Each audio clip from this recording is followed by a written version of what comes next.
Alors que la reconstruction de la cathédrale Notre-Dame va nécessiter le recours au savoir-faire de différentes spécialités, Women in Life a souhaité faire entendre une représentante d'un métier d'art. Flavie Serrière, Vincent Petit, bonjour. Tout d'abord, faut-il parler de vous en tant que maître verrier ou vitrailliste?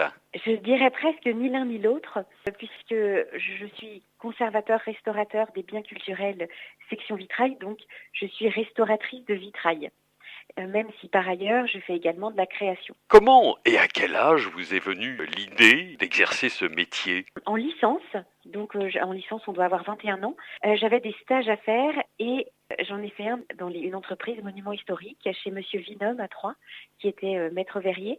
Et finalement, je ne suis jamais repartie. Donc, j'ai mené de front la formation artisanale en atelier. C'est son père qui avait fait les arts décoratifs avant la guerre qui m'a appris à peindre. Et j'ai continué mes études universitaires en même temps. Comment inciter des jeunes, et notamment de jeunes filles, à s'orienter vers les métiers d'art? C'est vraiment une vocation, donc il faut un peu se sentir appelé et vraiment aimer ce que l'on fait. Ce qui est important, c'est le goût, en fait, finalement, de faire les choses. Et moi, j'ai choisi ce métier parce que justement, il croise un côté très scientifique. Au master de conservation-restauration, on fait beaucoup de chimie, par exemple, un petit peu de physique.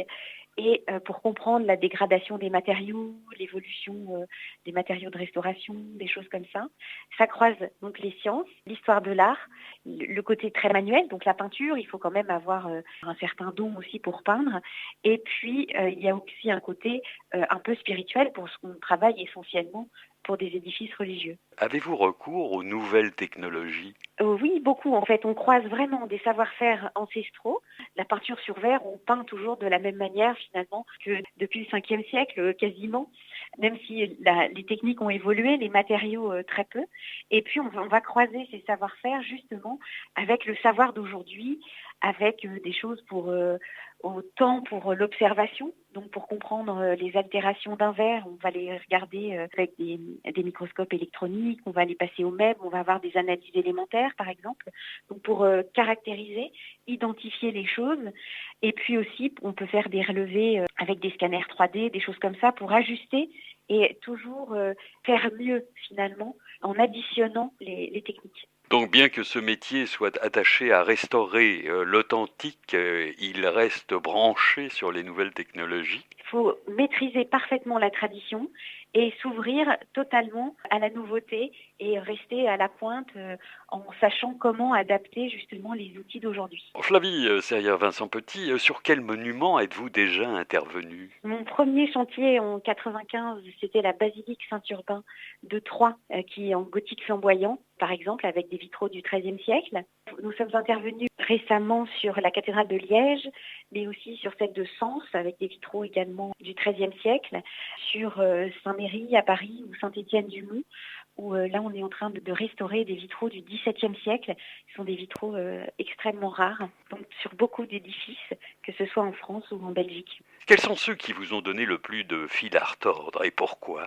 Alors, j'ai pas de chantier comme ça particulier, parce que chaque chantier a sa problématique et à chaque fois, on va devoir adapter une procédure, adapter des techniques justement à une restauration. Donc, en revanche, il y a parfois des problématiques plus ou moins complexes et les vitraux justement de la cathédrale de Liège présentaient des croûtes noires déshydratées extrêmement dures qu'il était impossible de retirer avec la palette d'outils que nous avons habituellement. Et donc, on avait mis au point à cette époque une technique, alors qui a été validée pour ce chantier, de stylo à ultrasons, un peu comme chez le dentiste. Donc, en fait, à chaque fois, il faut trouver vraiment l'outil et la façon de l'utiliser pour qu'il n'y ait pas de danger pour l'objet. Donc là, on avait vraiment fait une étude rapide au laboratoire de recherche des monuments historiques pour prouver l'innocuité de cette technique sur ces vitraux de Liège. Ça ne veut pas dire que c'est reproductible ailleurs, en fait. En quoi consistera votre intervention sur Notre-Dame de Paris, compte tenu de la valeur inestimable des vitraux, qui sont pour beaucoup dans l'ambiance unique qui règne au cœur de cet édifice? À ce stade, en fait, on ne peut pas dire les choses, on ne peut pas les définir, puisque avant de commencer un chantier de restauration, il y aura certainement des procédures en plus d'appel d'offres. Donc, on ne sait pas qui les restaurera, ni quelle équipe, mais de toute façon, il faut faire des constats d'état. Et c'est un projet de restauration, ça s'élabore avec l'architecte en chef, avec les conservateurs de la DRAC, qui ont un rôle extrêmement important, et avec des restaurateurs.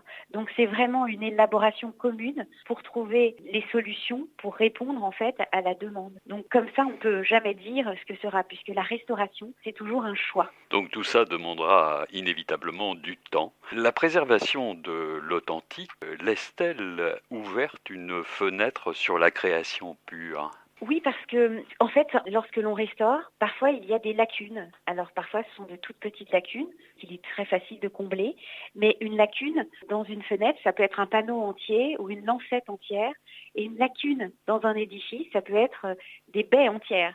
Donc finalement, même si on respecte parfaitement l'ancien, on peut l'accompagner justement pour le mettre en valeur. Donc on peut très bien mêler ancien et contemporain en respectant justement parfaitement l'ancien, en l'accompagnant et en ne faisant pas un pastiche à côté.